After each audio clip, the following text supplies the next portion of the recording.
Okay, good morning, everyone. Good morning, good morning. Well, welcome to day 2. I'm so thrilled to see all of you. I know more folks are arriving throughout this morning. People are getting coffee and food, as you should. The poster session is also available in the lobby of Franklin Hall. We have some really great posters representing aspects of people's research. I know I am still a gender studies professor. I have to acknowledge all the white men looking at us. But that's changing, slowly but surely. It's a little bit of a weird room from that perspective, but otherwise it's lovely. I want to welcome you all for day 2. We're going to get going right away. I think yesterday was a lot of fun and some highlights of some of the research program, various activities that are going on, and we have a lot more packed for today. So I hope folks will have fun and good conversation. We tried to have room for that and certainly more celebration. I wanted to start with a wonderful note of just a reminder of some of the importance of the work we do here. So our colleague Dinah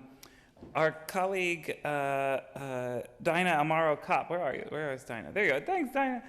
Shared a note. Many of you know Desmond Morris, the famed zoologist at University of Oxford, wrote to Dinah to send his congratulations and warm wishes to all of us. But he also shared a note he received from Alfred Kinsey in 1953.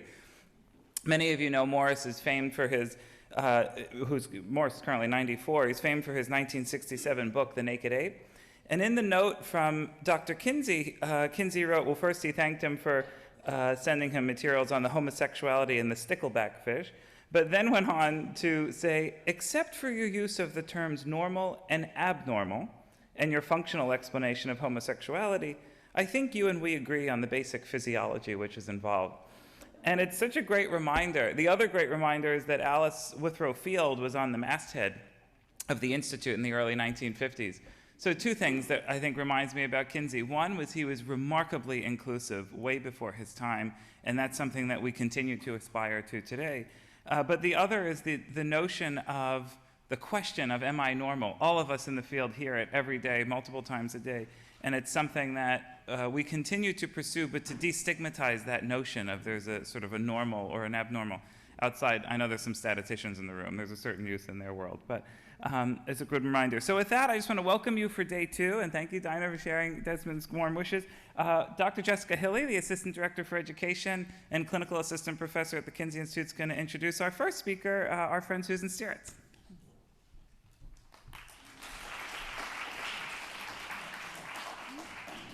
Good morning. Dr. Susan Stirratz is a full professor of practice and chair of the Specialization in Sexual Health and Education at the Brown School of Social Work at Washington University in St. Louis. She has served as president of the American Association of Sexuality Educators, Counselors, and Therapists, or ASECT, and is on the Education Committee of Planned Parenthood of the St. Louis region, an organization she has served in various capacities for over 30 years. Dr. Stirratz's research and teaching focus on the intersections of culture and sexual practice, agency, subjectivity, and gender and other marginalized identities. On a personal note, I took Dr. Stirratz's regulating sex class when I was a law student at WashU, and that experience was a very important part of my eventual turn away from law and towards gender and sexuality studies. Whether that was a turn away from or towards the dark side, I will let you decide. But I remain very grateful to her and to that experience. So welcome, Susan Stirratz.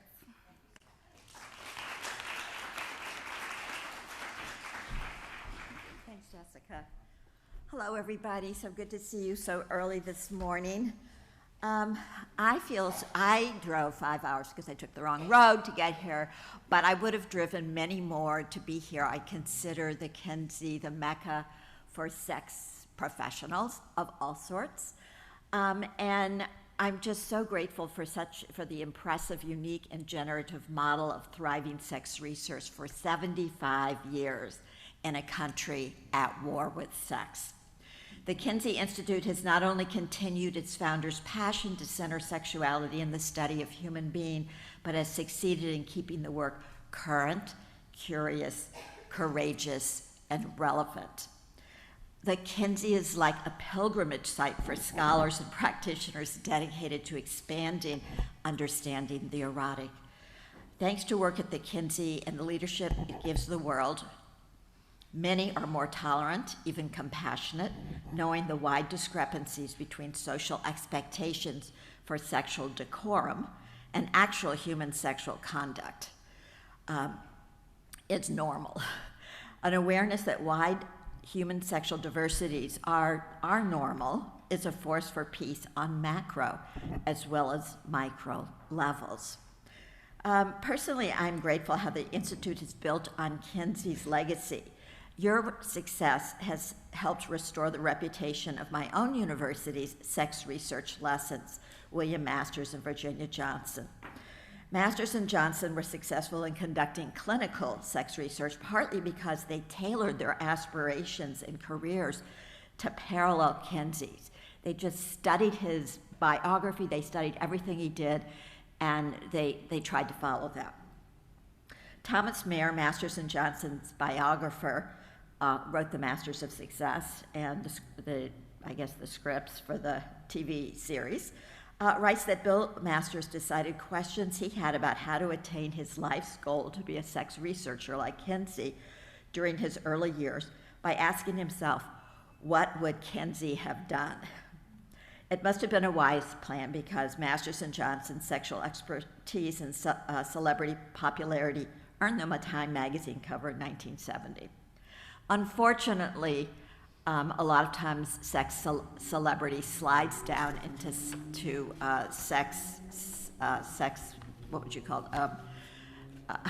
it, denigrating. We all know and have experienced how professions in the sex research, education, and therapy fields can slide from celebrity into notoriety and even triviality, profoundly costing individual scholars and practitioners. I'm sure you all have experienced some of those difficulties in your own work. Many have dedicated their lives to sex positivity, to busting popular myths about sex, to opening new sexual frontiers, only to find themselves persona non grata among friends, colleagues, and even family members. Kinsey experienced this himself. I love Dr. Allen and her co-author's book, The Last 70 Years, and the quote that she includes in there, Kinsey's wry reflection. There is hardly another area in human biology or in sociology in which the scientist has had to fight for his right to do research, as he is when he attempted to acquire a scientific understanding of human sexual behavior. It is incomprehensible that we should know so little about such an important subject as sex, unless you realize the multiplicity of forces which have operated to dissuade the scientist, to intimidate the scientist, and to force him to cease research in these areas. At our university, chancellors, after Ethan Shepley, Masters' mentor, who ran interference with law enforcement in the Catholic Diocese in St. Louis so that Masters and Johnson could conduct the research, later chancellors were embarrassed about having them connected to our university and have actively tried to erase their history at Washington University. So while we take it for granted here at the Kinsey that this is an easy thing to do, this is a miracle. A too frequent pattern for sexuality professionals is how exceptionalism can blight our lives and careers and institutions. Although sexual satisfaction is empowering, a source of great empowerment of people, it's more often treated as a source of problems. Too often, those who make culture-shifting discoveries become perceived and treated as the embarrassments that Masters and Johnson have been to Washington University. A 2009 attempt, so I've been working on trying to restore their legacy at Washington University since the early 2000s. Jessica remembers our efforts. A 2009 attempt to recognize Johnson for her contribution to science with an honorary degree went completely unfulfilled. They refused. The researchers are completely omitted from two Washington University history books.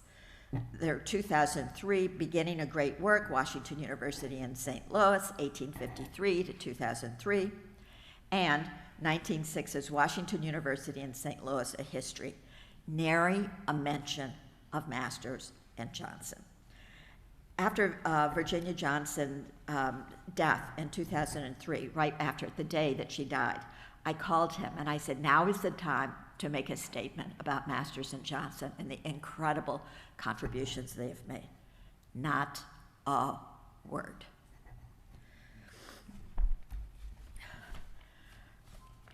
Before she died, my partner Bill and I, Virginia invited us to her house. She was living in an assisted living or independent living overlooking the Mississippi River, which she loved.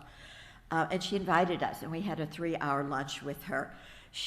My Women, Gender, and Sexuality Studies class were going to award her an honor, and she was going to come and briefly speak, and we had arranged a panel to come, including Tom Mayer, the author of her biography, who flew into St. Louis on Susan's and my flight hours. It was that sort of unprofessional effort that we have been doing the last few years. So he came and he gave a great talk, really kind of elevating Virginia much higher than she's ever been elevated by history before. So we had prepared this award, and at lunch she actually, you won't be surprised to hear that she was more interested in my husband than me. They grew up in areas very close. My husband grew up in Arkansas, and she grew up in rural Missouri. And they were totally entranced with each other. I kept saying, hey, this is about me. But we had a wonderful time. But then I started asking her questions, and she started talking about her disappointment. She had never earned the Washington U degrees in sociology she had aspired to. Bill Masters just needed her too much. They got too involved in the research, and she just couldn't, and no one would help her make time for herself. She talked about the sexual harassment, horrific sexual harassment she experienced working in the medical school with Masters, the lack of respect doctors paid her, horrible, horrible things they said to her, and the difficulty her work created for her family. We were sort of talking on a superficial level, even though these were serious things, when all of a sudden an emotional shift occurred at the lunch table. She put down her fork and slowly, tearfully said, I wish I had never gotten into this. Her heartfelt confession took my breath away. This woman who was responsible for recruiting the research participants needed for what became world-moving research, who helped steady volunteers who felt shy once in the clinic, who helped Bill Masters understand his own sexuality as well as that of others, particularly women, or people with vulvas, I should say. Though not an avowed feminist, Virginia Johnson fueled the feminist movement with her research on the sexuality of people with vulvas. She had correspondents all over the world, including royalty, writing her for advice that could improve their sex lives. She invented sensate focus and sex therapy. Yet the pain of stigma, isolation, and rejection outweighed the value of her extensive achievements in her mind. She knew she had been discounted even by the university whose reputation she had enhanced. But honestly, thanks to Kinsey's the Kinsey Institute, we are experiencing revitalization of their legacy at WashU just recently. I'm happy to report that the Kinsey Institute has been cited several times as a model for our new chancellor, Andrew Martin, who is publicly claiming Masters and Johnson's work the greatest, most important research ever at Washington University, even though we have some Nobel Prize winners there.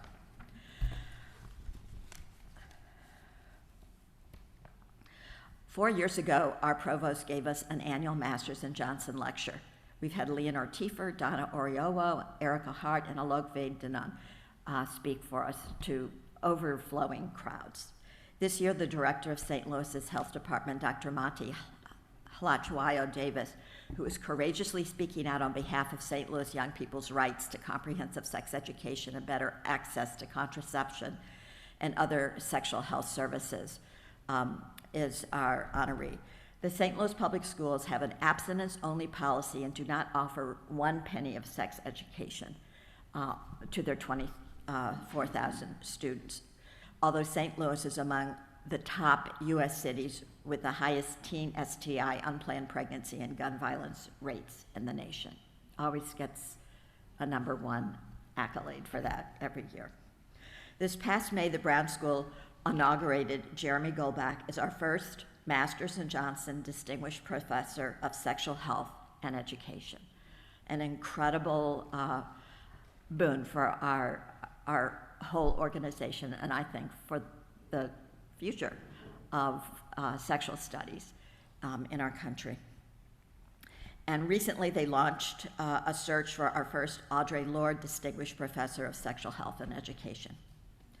Our Chancellor, Andrew Martin, admires the Kinsey Institute so deeply, and he feels you have helped sexual scholars in America develop everywhere. And so he asked me to bring you, Justin, a gift. So, sorry it's not wrapped up, but feminists don't wrap presents.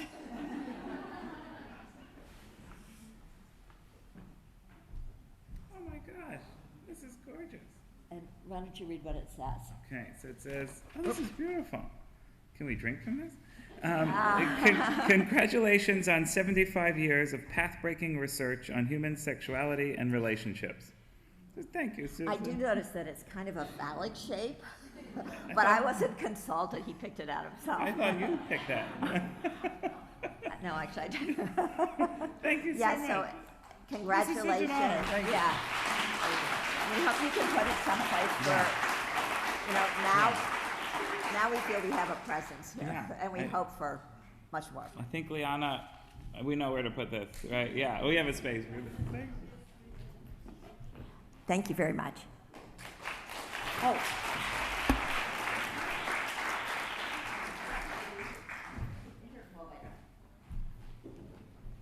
I've been driving around trying to find the building, so I'm a little flustered. So the Chancellor remarks, on behalf of Washington University, I want to congratulate Indiana University and the Kinsey Institute on 75 years of path-breaking research and contributions to the field of human sexuality, because WashU was the home of William Masters and Virginia Johnson. Our two universities understand the many challenges that pioneering academics faced in the earliest years of sex research. That makes the landmark of 75 years all the more significant. In honor of the Kinsey Institute's anniversary and all the years to come, I've asked Susan Stirratz to present this vase to mark the special occasion. Congratulations. I don't know if we have any time for questions, but if anybody has any questions, do we? No? After, maybe at lunch. Okay, at lunchtime, please ask me. Thank you so much. Okay. Thank you so much. That's so wonderful. And I think we have a place in so some of you will get to see our refreshed library reading room. So I'm looking at Gary and Sean and Liana. I think we have a perfect place for that with some of the Masters and Johnson collection. And thanks to you, Susan. I think those of us in the field, we realize you're the only program in a school of social work. You have built something in the face of remarkable adversity, and it lifts. These partnership programs we're not alone. We're together. I'm going to get really preachy now. We're not alone, but we need each other, and I'm grateful for you as a thought partner and for your program, and hearing you talk through what you built is remarkable, so thank you. Thank you.